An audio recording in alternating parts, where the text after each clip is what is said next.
Hey guys, what the heck is up? Welcome back to my channel and welcome back to another true crime video. It has been a couple weeks since I put one of these out and I'm really excited to get back into it. I do have two things to say. That's two things to say before this video begins. First of all, this is your trigger warning. As with all true crime, it is very dark and eerie.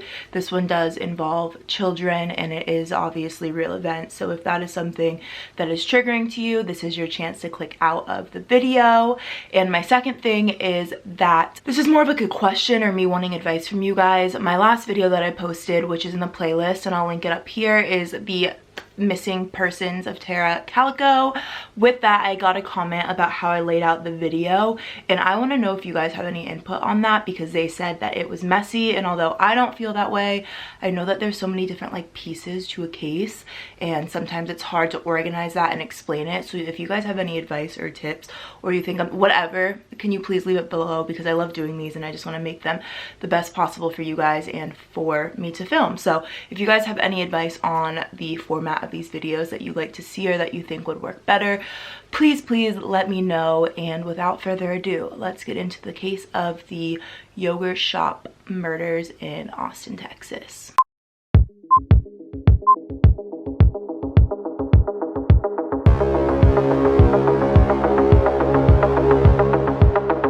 On Friday, December 6, 1991, in Austin, Texas, there was a frozen yogurt shop that was called I Can't Believe It's Yogurt that was set on fire. On top of the fire, there was 4 bodies found inside. The victims of this horrendous crime were Eliza Thomas, who was 17, Amy Ayers, A-Y-E-R-S. I know that sometimes people spell it differently in the case, and she was only 13 years old. And then the sisters Jennifer and Sarah Harbison. Sarah was 15 and Jennifer was 17. Eliza and Jennifer were actually employees of the yogurt shop who were working on closing that night, and Sarah and Amy had just come after their night at the North Cross Mall to come help their sister close up the shop so they could all go home and start their Friday night having a sleepover. And for me, I remember being in high school and working at the dry cleaners and having my friends come in before it closed because we were just so excited to start our night. It was always so nice because they could help us clean up the shop and do basic things like sweep so we could just get out of there. And honestly, kind of being 2 girls alone at a shop at 10-11 p.m. is eerie sometimes. So I'm sure that it was very nice to have a couple other girls there, made them feel safer, and just they were just innocent girls just trying to start their Friday night and having their innocent job at the yogurt shop when their lives were taken from them way too quickly. Shortly before midnight on that Friday, a Austin police officer noticed smoke coming from the yogurt shop. He quickly called dispatchers and they went to extinguish the fire that was occurring. At this point, they had no idea what kind of crime scene they were about to walk into. They just thought it was going to be a fire that they had to go put out and then figure out what started the fire. It wasn't until the fire was completely done that they walked in and found the bodies of these poor girls. And I want to note, before I go into any more details, that because they believed that this was just a fire that happened once the shop was closed, they did not put any consideration into how they were taking this fire out. Their only goal was to get this fire out. If you're not catching on, the DNA, everything from the actual crime had been tampered with by water, had been washed away, they were left by the time they found the girls with almost no DNA, which is why this case remains unsolved, and we will break into the case theories in a little bit. I just wanted to clarify that because of the fire, they walked in with essentially nothing to peacefully lay these girls to rest. All the girls were found undressed and gagged.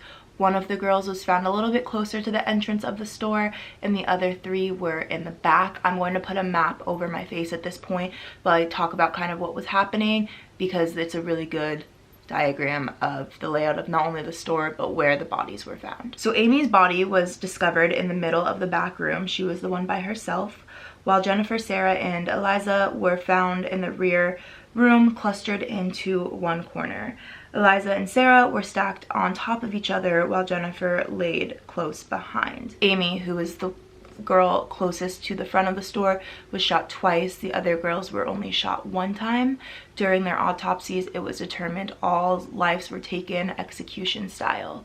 However, there were 2 guns they believe used in this crime, a .22 caliber and a .380, which means that they believe that there was multiple suspects to be found in regards to the deaths of these poor girls. It was also stated in police reports that they believed at least one of the girls had been raped, and they found a leg spread open with an ice cream scooper in between, which is just, I have no words.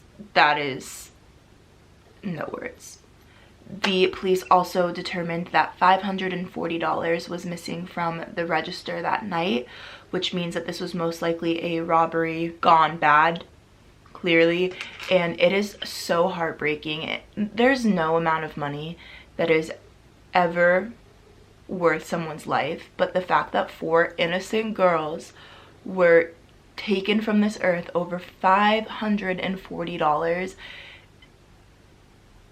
I have no words for a lot of things that happened in this case.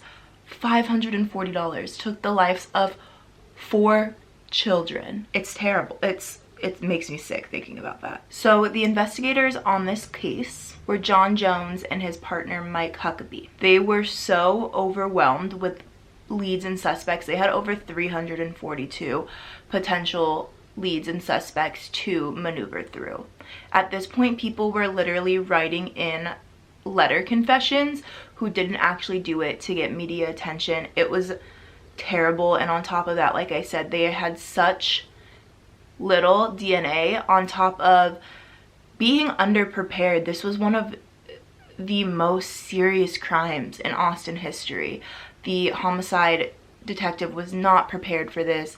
The lack of DNA, 1991 DNA testing is not what it was now. There were so many things going against this case, and people putting in false confessions to the extent that they did not help at all. There's a couple different case theories on what happened. Obviously, this case is noted still unsolved, so I don't think there will ever be a time where we know which one of these is accurately what happened. They do know it happened in between the closing times. What will happen is the yogurt shop would close at 11 p.m. So between 10 and 11, they would start their closing routine. So they would lock the door so you could only leave. No one could come in, you could only leave. It was stated by numerous people who were in the shop around that time that there was 2 males sitting at the table in between that time. These men have still to this day been unidentified, and many believe that they have a lot of answers to what happened on that night.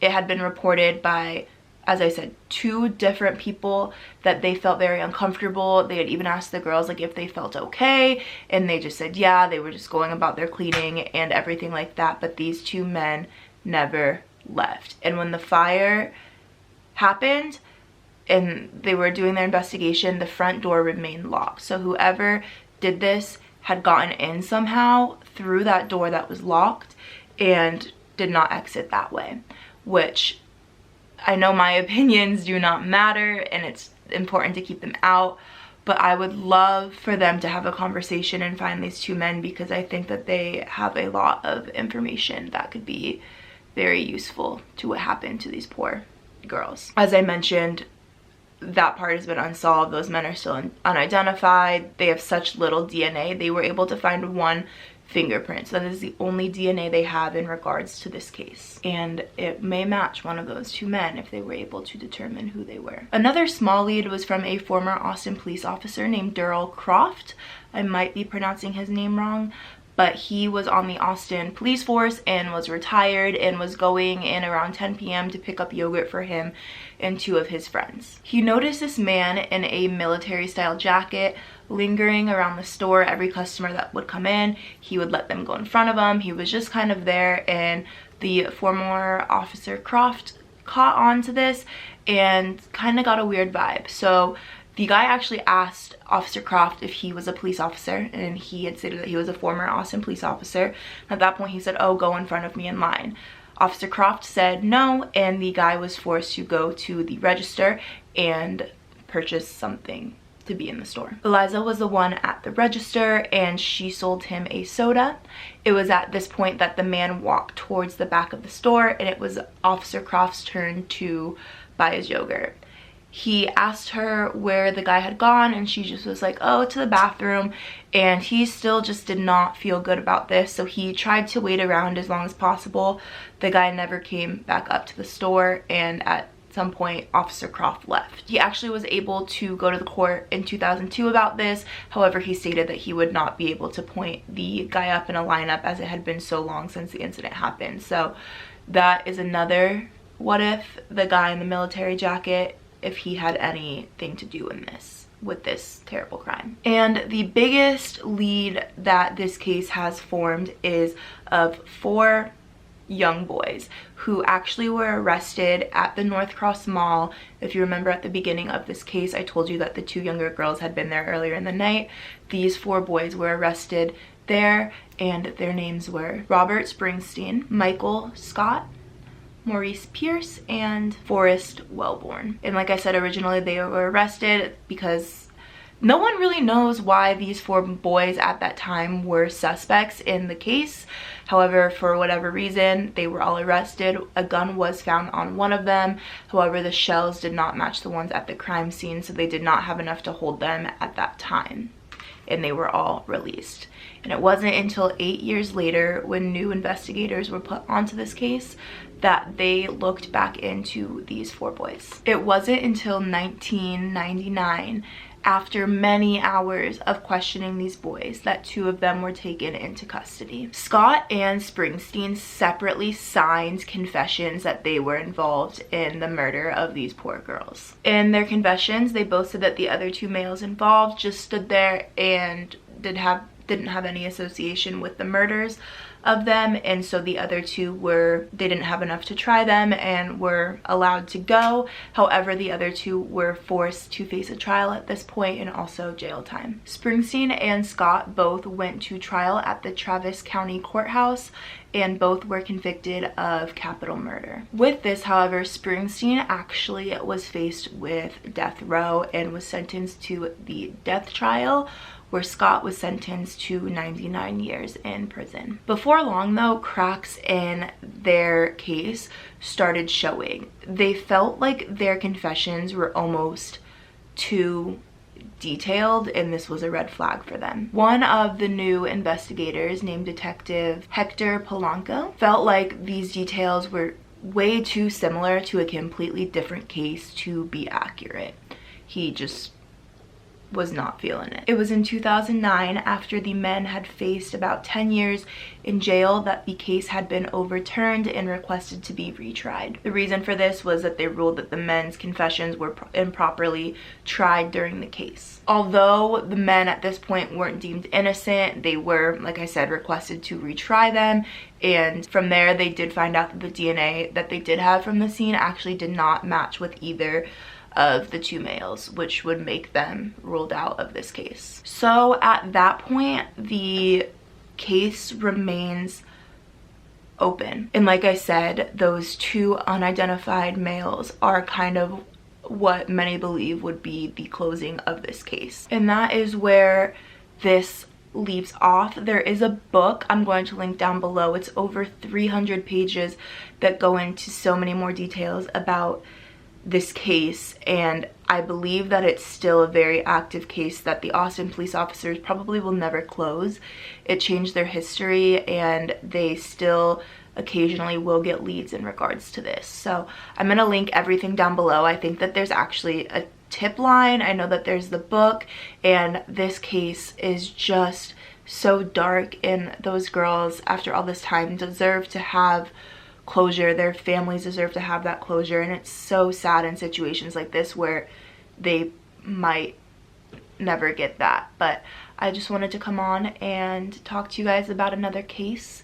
Again, if you guys have any suggestions on how to make these better, I would really appreciate it. And I suck at ending these because I don't know how to end something that's just so sad and dark, but my heart breaks for these families and for these girls and anyone affected by this case. And with that being said, I will see you guys soon for another video. Goodbye.